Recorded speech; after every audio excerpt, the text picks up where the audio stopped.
Welcome to the program. I'm Jeff Schechtman. I know someone, a prosecutor actually, who is fascinated by crime stories. She says that Silence of the Lamb is her Star Wars. And why not? Crime stories, especially true crime, about the likes of Ted Bundy or John Wayne Gacy or Jeffrey Dahmer, fascinate and take our thinking to the edges of human behavior.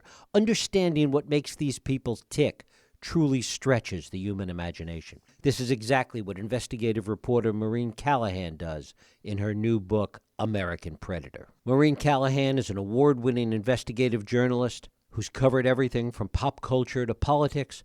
Her writing has appeared in Vanity Fair, New York, and Spin. She's currently critic at large at the New York Post, and it is my pleasure to welcome Maureen Callahan to talk about American Predator, the hunt for the most meticulous serial killer of the 21st century. Maureen, thanks so much for joining us. Jeff, thank you so much for having me and for that amazing introduction. Well, it is a delight to have you here. Why don't we know the name Israel Keyes the way we know that other pantheon of names that I mentioned in the introduction? That is such a great question, especially because at a certain point in this case, the FBI went to the public at large for help, asking people across the country if they had ever encountered Israel Keyes, if they had reason to believe that he was responsible for any local cases in which people went missing or were found mysteriously dead. And they posted a timeline of his travels to the FBI's official website, and then the case sort of was pulled back from public view to a large extent, and that became just one of the multiple mysteries that I wound up investigating over the 5 years I spent researching and reporting this book. Why was the case pulled back? What was the object of that as far as law enforcement was concerned? You know, they've never said. And if you go online, you can still see some interviews that the FBI did with Keyes. But I came to believe it was several factors. One, there were many mistakes made during the investigation. There was severe overreach, and that's putting it mildly, by the federal prosecutor's office up in Anchorage. This case, at a certain point, went officially from serial murder to terrorism. The FBI has never made that public. I found that out through fighting with the Department of Justice and with the federal prosecutor's office for files relating to this case, for interviews I learned they were actively hiding. So, and then of course we have cold cases throughout the nation, a few of which I explore in this book that law enforcement, be it local or be it at the level of the FBI, has reason to believe that Keyes was responsible for. One of the things that makes this story so complicated is how far and wide Keyes committed these murders. Unlike a lot of these other serial killers, he didn't stay close to home. Talk about that. This was the thing that was just so. This was the thing that got me hooked immediately when I first read about this case in very late 2012. This MO that even the top minds at the FBI had never before encountered. So Keyes would, when the urge basically struck him to commit murder, he would fly out of Anchorage, where he lived with his girlfriend and his very young daughter, to whom, by all accounts, he was extremely devoted. He would buy a plane ticket, and he would proceed to as he would call it, go dark. He would turn off his cell phone and rip out the battery. He would use only cash. He would fly into a major hub, rent a car, drive hundreds of miles to dig up one of the multiple kill kits he buried all over the country, which remain buried at unknown locations all over the country. These kits were 5-gallon Home Depot buckets that Keyes filled with guns, ammo, zip ties, cash from bank robberies he had previously committed, and Drano to accelerate human decomposition. He would then go hunting for a victim or victims, because he sometimes liked to take pairs of people in either couples or a mother and a son, or, any sort of permutation you could think of, abduct them. It could be broad daylight. It could be the dead of night. No victim profile, by the way. It didn't matter who you are, what you looked like, which is also very, very, very unusual. Take them to another location, rape them, kill them, move the bodies to another location, preferably another state, dispose of the bodies quickly and without leaving any DNA behind, and then getting back in his car and putting hundreds, if not thousands of miles between himself and that crime scene, no one the wiser. How was he able to fly in some cases with these kill kits that he had? Well, he never flew with the kill kits. The kill kits he had buried on previous trips. So he would fly with what he would fly with. He flew with a lot of guns, and he would break them apart, and sometimes he would put them in his carry-on. And one of the questions I had, and it still remains a question, we'll see if we ever get an answer, is how someone in a post-9/11 world is buying all these one-way tickets and is never once flagged by Homeland Security, is going through airport security with guns in his carry-on, and he's never pulled aside once. When do we know, or when do we are led to believe the first murder took place? So I spoke to the agents who worked this case about this a lot, and they say that they believe his first victim was killed shortly after he got out of the military. He served in the U.S. Army for 2 years. And parts of his military file, the parts that were disclosed to me, indicated that the Army was looking into, they suspected him of a homicide at right near where he was stationed at Fort Lewis McChord in Washington State, that they had recovered a human skull nearby. I, however, after getting documents from the Department of Justice that were heretofore unreleased, there were 2 little girls who were murdered in the very small town in Washington State where Keyes was living. He would have been around 18 at the time. He was well into his development as not just a psychopath, but as a budding serial killer. All the hallmarks were there: arsons, breaking and entering, the torture and killing of animals. The first girl who went missing was Colville's most famous resident. Her name was Julie Harris, and she was 12 years old. She was a Paralympian who was missing both feet. And she left for school one day and never came back. And her body was discovered near a river, I believe. Her prosthetic feet were nearby. She had last been seen in the company of a very tall, thin young man. And Keyes was questioned about her and another young girl in Colville who had also gone missing and then was found dead along with her mother. And he claimed that he really had no recollection of that case and really hadn't heard of it, which that in itself was extremely hard to believe, given that his sole real reason for living was to kill other people. A case like that would most certainly have captivated him, and he would have relished every detail of it. When the FBI went and interviewed his girlfriend at the time, who had been engaged to him, she was shocked when they were telling him what they had him arrested for. And at the end of the interview, the agent said to her, "Is there anything you want to ask us?" And she said, "Yes. Did he kill those 2 little girls in Colville?"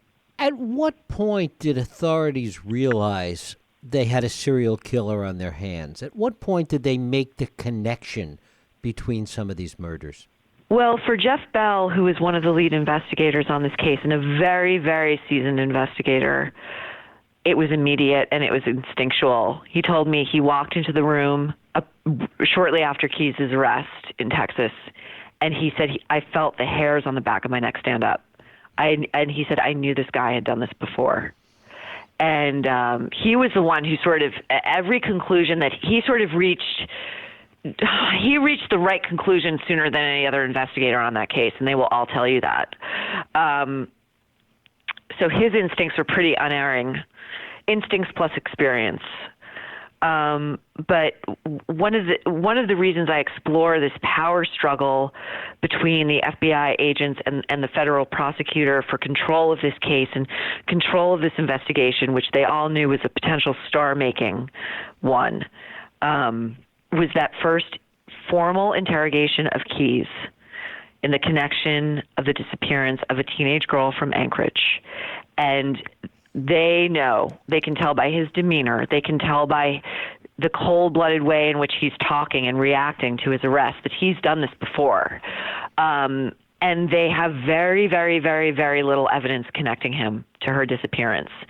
And he's got a story, and it's an outlandish one, but if he sticks to that story, the chances that they will ever find Samantha Koenig, let alone charge him, let alone stop him from walking out that room a free man, rely on leveraging almost zero evidence into a full confession. And, the confession was also something that has been hidden from public view. It's never been logged as existing anywhere. I was able to obtain it through a source who wishes to remain anonymous.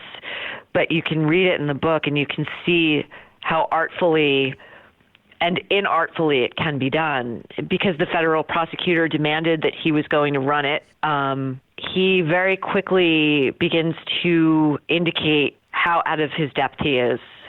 And the big concern, too, is that Keyes is a predator, and a predator can smell fear. And the federal prosecutor had never, ever dealt with a violent criminal, let alone a criminal of this magnitude before. And Steve Payne, who's the lead FBI agent on the case, had already war-gamed this interrogation out, and he is extremely thoughtful and extremely methodical. And the way he described it to me is there are some investigators who like to go into an interrogation with these sort of limitations, not much evidence, with a ton of props, right? Like they'll take a bunch of boxes and they'll go into a room and they'll smack them down and say, this is everything we have on you. And, in fact, those boxes are empty. But Steve likes to go with a more minimalist approach. His approach is less is more.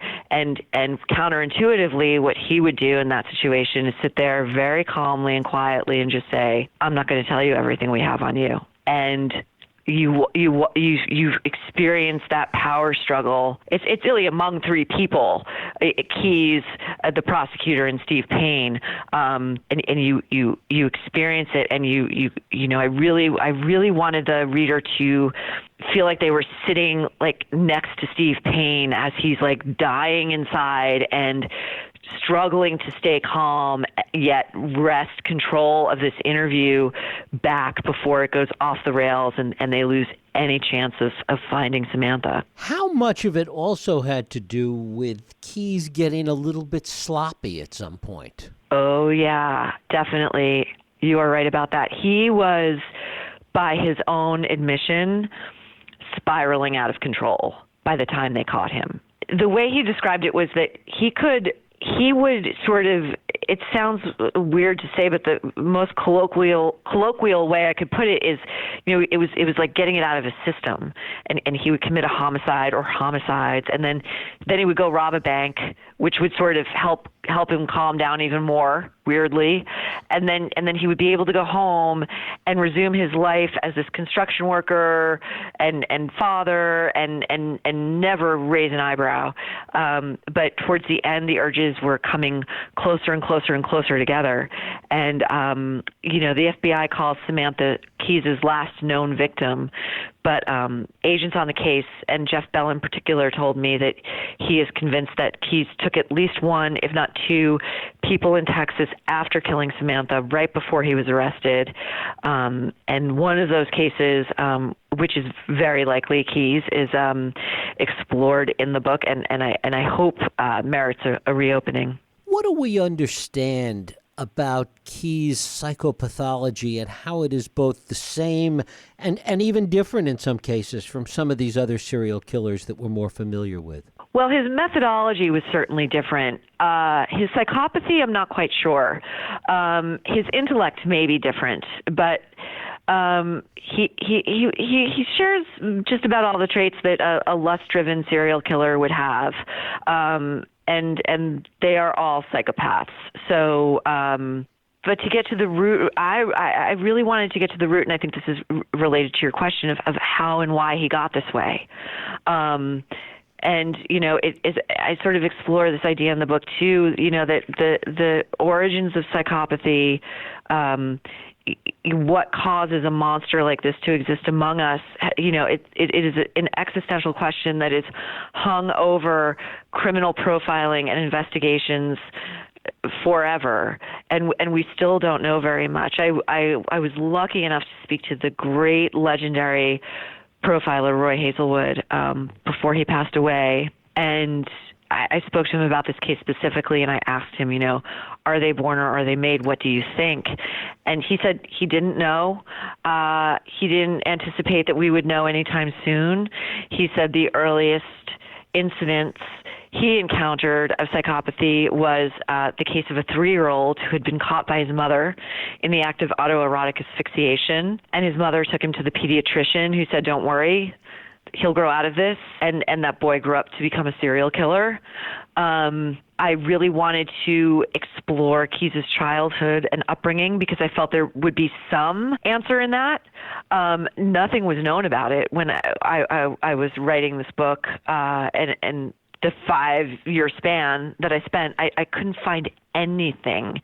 And it wasn't until I sued for parts of this case and got the psychological evaluation, which I knew would be a gold mine. And I was also able to, I spoke to his mother several times, and she had never spoken to a reporter before, and I don't believe she has since. And emerged with this picture of a childhood that was so brutal and unbelievable. I mean, he was raised off the grid in this corner of Washington State. His parents were fundamentalists. They went around from cult to cult to cult. They had a deep distrust, if not loathing, of the federal government. He was one of 10 siblings. They lived in extreme poverty. They were all home births. They never saw a doctor. They never went to school. They had to hunt and dress their own game for food. They lived in tents for 7 years while their father was building them a house by hand. Even when they were done, they had no plumbing. I mean, it was just, if you want a cauldron of potential, environmental factors that could cause something like this. I mean, they're there in abundance. But then again, you say, well, Israel Keyes was one of 10 and the only one to become a serial killer. So what does that tell us? And that really is the fascinating part of these stories, is that it is, I think, fundamentally impossible for us to really get our head around what makes these people tick. We can read about it, we can try and understand it, we can understand the science, we can talk to these people, but really trying to understand it really does, as I mentioned in the introduction, sort of stretch the human imagination in pretty unique ways. Yeah, I think they're the ultimate in terror, because they are people who walk among us and live among us and look like us, But 201, if you get them in the chair, they'll say, you know, I'm imitating what it is to be a human being. Maureen Callahan, the book is American Predator, The Hunt for the Most Meticulous Serial Killer of the 21st Century. Maureen, I thank you so much for spending time with us. Jeff, I thank you so much. Thank you for the conversation and your great questions. Thank you. Thank you.